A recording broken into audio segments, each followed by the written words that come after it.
Good evening and welcome to ABC 31 News tonight. I'm Scott Beadle. Community leaders learn information and skills to encourage economic development. That is our big story tonight. A two-day course on economic development was presented by the Kisatchie Delta Regional Planning and Development District. The course aimed at preparing community and business leaders to help grow the local economy. Beyond the considerations of capital being a challenge for folks to invest in small business or even larger industry, it's also kind of a participation between a local understanding of where you're headed, a strategic vision for your community, an environment in which it's good to do business or helpful to do business, and the activity level and support to maintain that ecosystem that helps support investment, whether it's someone that has is an artist and is a one-person employment or is a manufacturing entity and has 100 employees. These course workshops are held in partnership with the International Economic Development Council and the U.S. Department of Commerce Economic Development Administration. To learn more and view upcoming courses, you can visit dra.gov. Natchitoches police arrested 3 men over the weekend after the report of a stolen vehicle near Brema Drive. Police first arrested 26-year-old Arliana Bob and later arrested 29-year-old Brandon Kelly, both of Natchitoches. Police say a third person in the car, 18-year-old Quandarius Williams of Natchitoches, was taken into custody last night and charged with illegal possession of stolen items and aggravated flight. NPD officers say they acted on a tip to make the arrest of Bob for illegal possession of stolen items and aggravated flight. Kelly was charged with burglary and motor vehicle theft from an unrelated complaint that happened last February. The Grant Parish Sheriffs say deputies making a routine call in Dry Palm to serve a warrant ended up arresting 2 residents on drug charges. They're 28-year-old James Dellery Jr. of Dry Palm and 24-year-old Haley Yancey of Bogalusa. Alexandria police arrested 3 teens overnight for a burglary in progress. Police say Samwan King and Nicholas McQuarn, both age 17 and a 16-year-old boy, were trying to break into a home on Monroe Street. Police say the 3 had bicycles and a backpack with BB guns. Officers say they tracked other items in their possession to a break-in that had just happened. The mother of the 16-year-old was charged with improper supervision of a child. Alexandria police arrest another teen for a home invasion yesterday on Monroe Street. Police say 18-year-old Cashman Cage punched a victim inside the home, then bit him on the head and left after being fought off by that victim. Police say this might have been related to another incident a few days ago.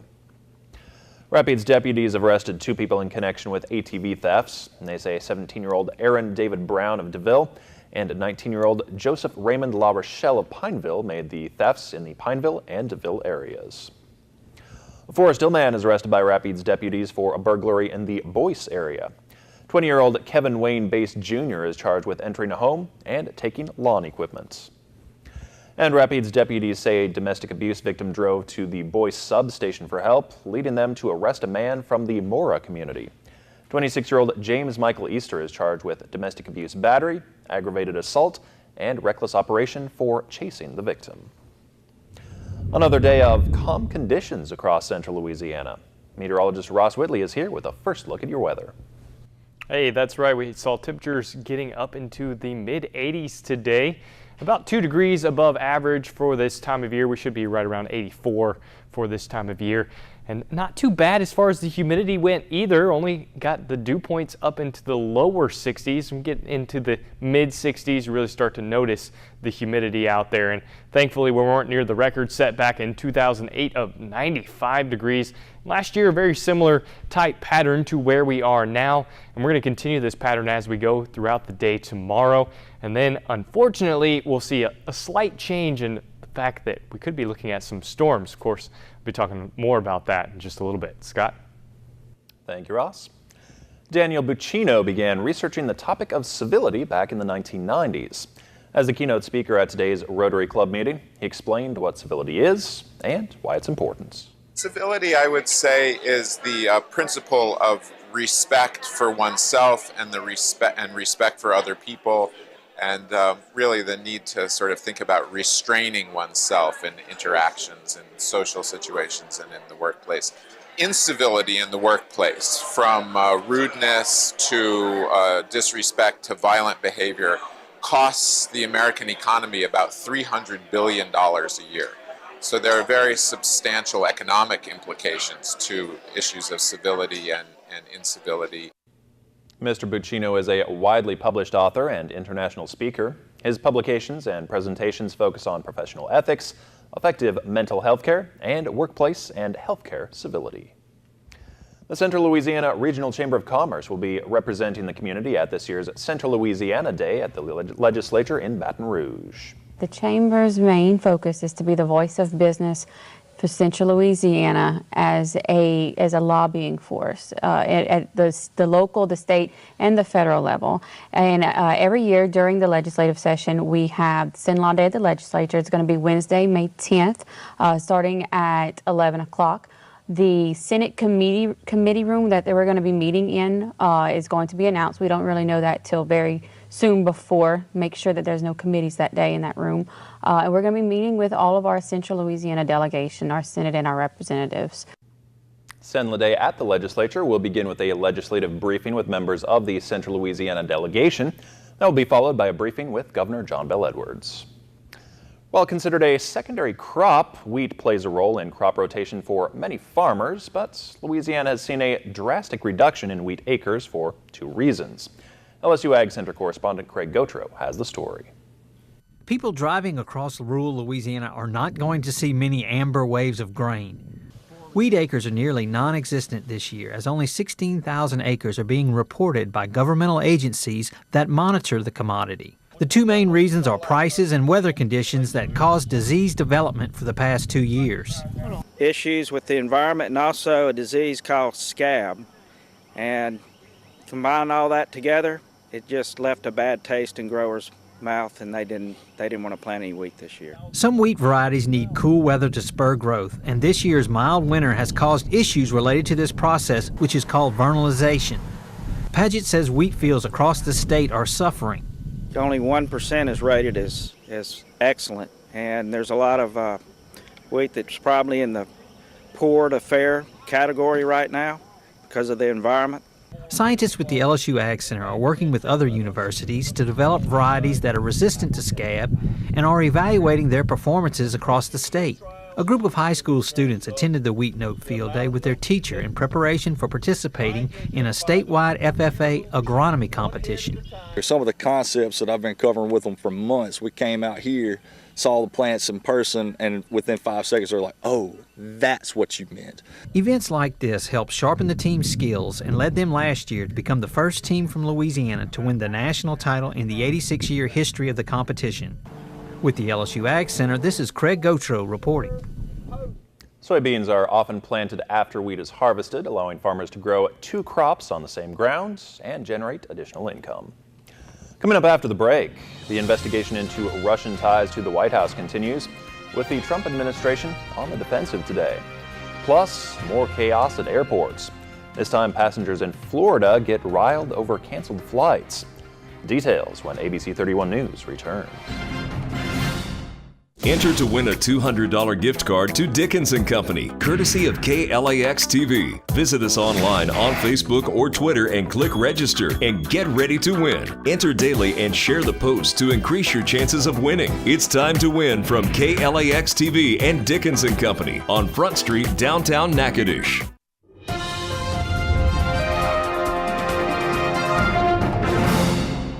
Breaking news out of Washington tonight. FBI Director James Comey has been fired. Word came out of that move a little over an hour ago. Sources say both the Attorney General and the Deputy AG recommended that move. White House Press Secretary Sean Spicer says the search for a replacement will begin immediately. Meanwhile, the White House is on the defensive today on questions about Russia, diffusing questions about how long it took the White House to act on the warning by the former acting Attorney General. The president tweeted the story of collusion is a, quote, total hoax. But on several other fronts, warnings about Russian interference continue to mount. ABC's Lana Zach has been following it all in Washington. The investigations into Russian interference are heating up, but the White House says again the president has no ties to Russia. He has no business in Russia. He has no connections to Russia. Following the testimony of former acting Attorney General Sally Yates, the White House is defending the 18 days that Michael Flynn was allowed to continue to serve as national security advisor. They informed the president right away after they were informed of her giving us a heads up. And ultimately, the president made the right decision. Though Spicer declined to say what Flynn did during those 18 days. I'm not going to get back into it. Meanwhile, ABC News' Pierre Thomas has exclusively learned that FBI counterintelligence agents are investigating antivirus software from Kaspersky Lab, a Russian cybersecurity firm. They fear Russian intelligence services could potentially try to use it as a hidden gateway to spy on Americans or attack critical U.S. infrastructure. The company has repeatedly insisted its widely used software poses no threat to U.S. consumers and that it would never allow itself to be used as a government tool. And it seems Russia is more than just a U.S. problem. Back at the Senate, the director of the National Security Agency testified about what he told French officials about Russian interference into their elections. Look, we're watching the Russians. We're seeing them penetrate some of your infrastructure. And during the same press briefing in which Sean Spicer said the president didn't want to, quote, smear a good man when it came to Mike Flynn, Spicer also cast aspersions on Sally Yates, pointing specifically to rumors and her refusal to uphold the president's travel ban later. Lana Zach, ABC News, Washington. Now to the pandemonium in the Fort Lauderdale airport overnight. Spirit Airlines canceling nearly a dozen flights, fueling anger and a major brawl. ABC's Ariel Reshef has the reason the airline is now implicating its own employees. Passengers airing their anger at Fort Lauderdale Airport. Spirit Airlines canceling 11 flights and delaying more than 24. The turmoil at the ticket counter prompting the airline to have police step in. Very tense, very angry people. Everybody had places to be and couldn't be there. The overnight brawl landing 3 people in custody. Others stranded for hours, left in long lines and in limbo. I just think it's ridiculous. Like, everybody should be on strike right now. Like, I think that everybody that works for the airline should just leave and go home. The carrier with the worst customer service and on-time record now pointing to its own pilots, claiming their work slowdown is to blame. Spirit Airlines saying in a statement to ABC News, this is a result of unlawful labor activity by some Spirit pilots designed to disrupt operations for our customers. In the meantime, those customers continuing to pay the price. The Airline Pilots Association firing back, releasing this statement saying Spirit pilots are continuing to do everything possible to help restore the company's operations. However, the pilots are still demanding new contracts, hoping their requests will be met. Spirit Airlines is taking them to federal court. Ariel Reshef, ABC News, New York. I've had a couple flights canceled before, but never seen anything quite like just a brawl breakout. Yeah, I'm not a fan of flying just for that reason right there. But I haven't been in a fight in an airport either. Temperatures out there are still well into the 80s, and we'll continue to see that as we go throughout the rest of the week. We're also tracking storms, so I have the details next. The Traxxas Monster Truck Destruction Tour invades the Louisiana Mudfest, and KLAX TV has tickets to give away. See these car-crushing giants compete in racing, wheelie contests, and then rock the house with amazing freestyle actions. Plus, meet the drivers and see the trucks up close at the pit party. Register on the KLAX website, on Facebook or Twitter. Enter daily to win a family 4-pack to the show and pit party. Tickets good for Sunday, May 21st.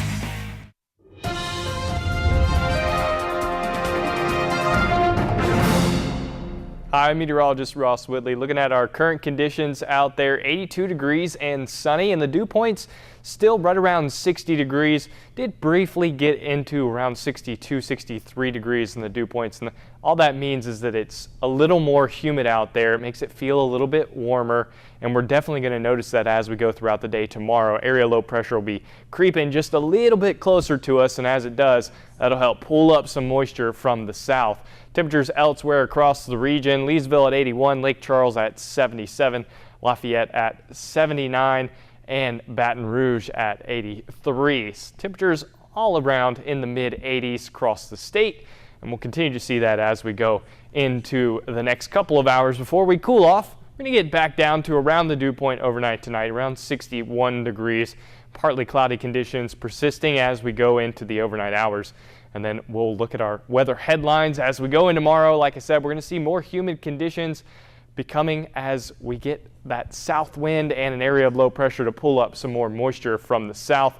We'll see the clouds around from time to time, but nothing too bad. Plenty of sunshine as we go throughout the day tomorrow. And then going into Thursday, we'll watch some late afternoon showers and even possibility of some thunderstorms before we get into Friday. I think Friday's still looking like the day where we see the majority of thunderstorms. So for tomorrow, we'll have that wind coming out of the south, pulling up that humid air all across our region. Staying off to the west is the active weather, because that area of low pressure we mentioned yesterday that was really in the Baja of California has now just made it into New Mexico, and it will still be slowly moving eastward before it gets in here on Friday. So it's going to take a couple more days before we see any action from this area of low pressure. Looking at our overnight lows across the local immediate area, Otis at 61, Leesville at 63, Bunkie at 60, Marksville at 60 as well. And for tomorrow, temperatures warming up right about where we were today. Humid,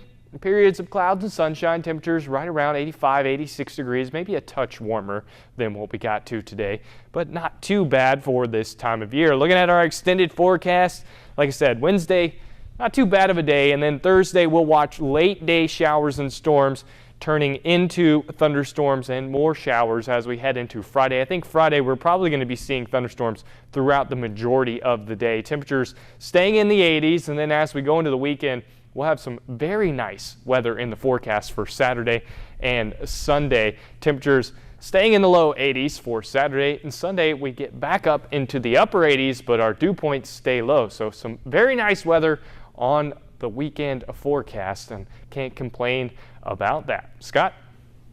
All right, thank you, Ross. Whether it's French fries or potato chips, we know that some of our favorite foods are loaded with salt. A new study shows where a lot of our daily salt is actually coming from, and those findings might just surprise you. With more, here's Dr. Timothy Johnson.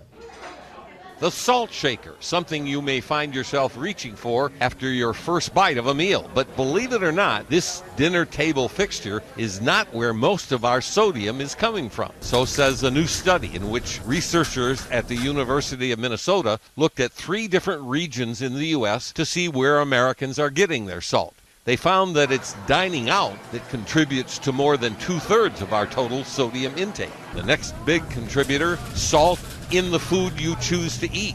Salt added to food while cooking at home is a distant third. And salt added to the food at the table actually came in last. So if you think the best way to cut your salt intake is by avoiding the salt shaker, think again. You might be better off skipping the takeout and trying to cook well at home instead. With this Medical Minute, I'm Dr. Timothy Johnson. Coming up in sports, hear from LSU football coach Ed Orgeron as he visited his alma mater, NSU. And see which NSU softball players were awarded all-conference honors before their conference tournaments.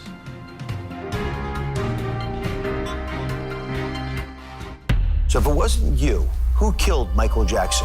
This May on The Dr. Oz Show. I just know there was a doctor in the house treating him, and he ends up dead. Gone too soon. What really happened to your favorite stars? Oz investigates. Fast food packaging alert. Do these chemicals leach into your food and into your body? Plus, Monday Dieter. Plans and detoxes to get you back on track by summer. All May on Oz. Watch Dr. Oz weekdays at 11 on KLAX TV.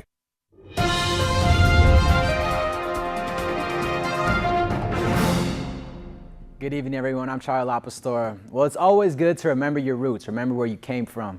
For LSU coach Ed Orgeron, his playing and coaching roots go back to Natchitoches and NSU. He, of course, was the featured guest at the annual Legends Gala Friday and shared about his time at NSU. The thing I love most about Natchitoches is my teammates, and we had a great time here. Natchitoches was a great city for us. We came here as young men. We grew up as men. I got my degree here. At Northwestern State was the biggest thing I ever did. Then I got networked into college coaching. I got to Arkansas because of Coach Goodwin and John Thompson. I got to Miami because of Bill Johnson, and on my career went. So I'm forever grateful for Northwestern State University. My dream was always to be the head coach at LSU. And to come back here and being the head coach of LSU is what an honor. And it all started here in Natchitoches. And Natchitoches gave me my chance, Northwestern State gave me my chance, and for that we're forever grateful.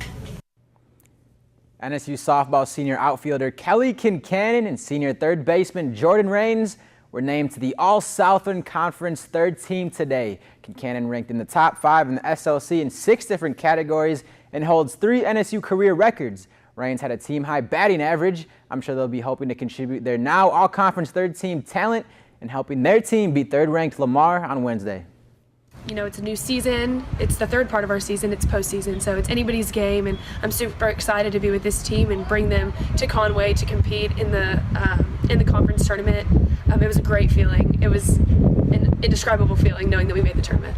It felt amazing. You know, we've worked hard all year long, and this is what you work for. You work for that postseason, and you know, it's been a lot of ups and downs after that game, not knowing it.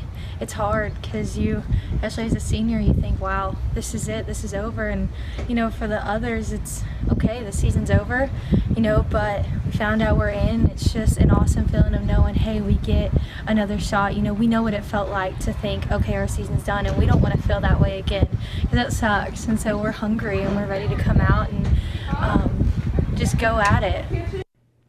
One of the nation's top 150 national recruits from 2015 is heading to Natchitoches. Forward Brandon Hutton signed to play his final 3 seasons of college hoops with NSU. He comes from playing at Indian Hills Community College, where he helped lead the team to a 29-5 record last year. Coach McConaughey said, "We believe in Brandon and look forward to him having an impact from day one."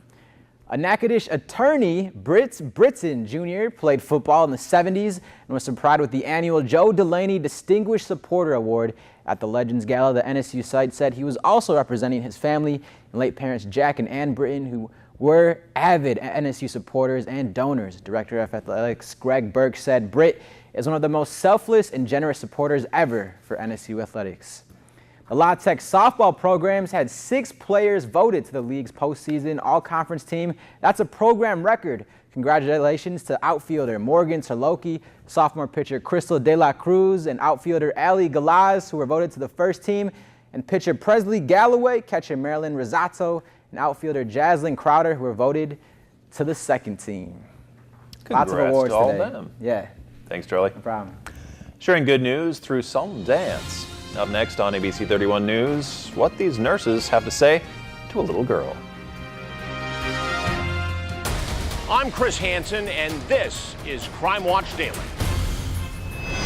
We get bad guys arrested. This is why heroin is such a problem, and you're part of it. You get warrants issued. I went to meet somebody, and they say that she was underage. And with your help, the real perpetrators, they're going to be sitting in prison, and my daughter is going to be free. you get justice served. Very grateful for Crime Watch Daily. Airs weekdays at 3 on KLAX TV.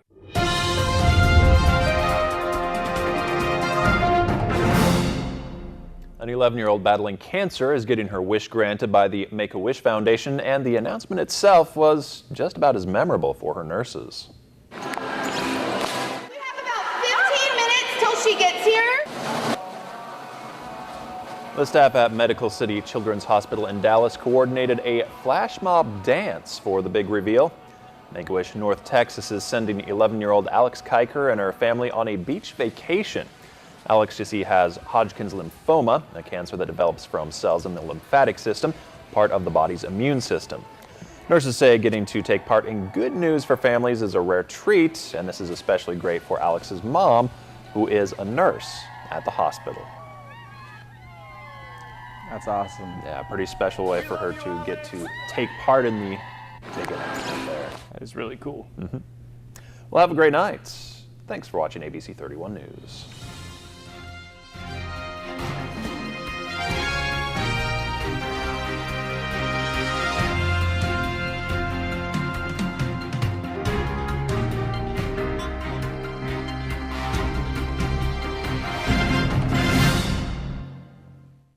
KLAX is the exclusive provider of ABC and MeTV programming here in Central Louisiana.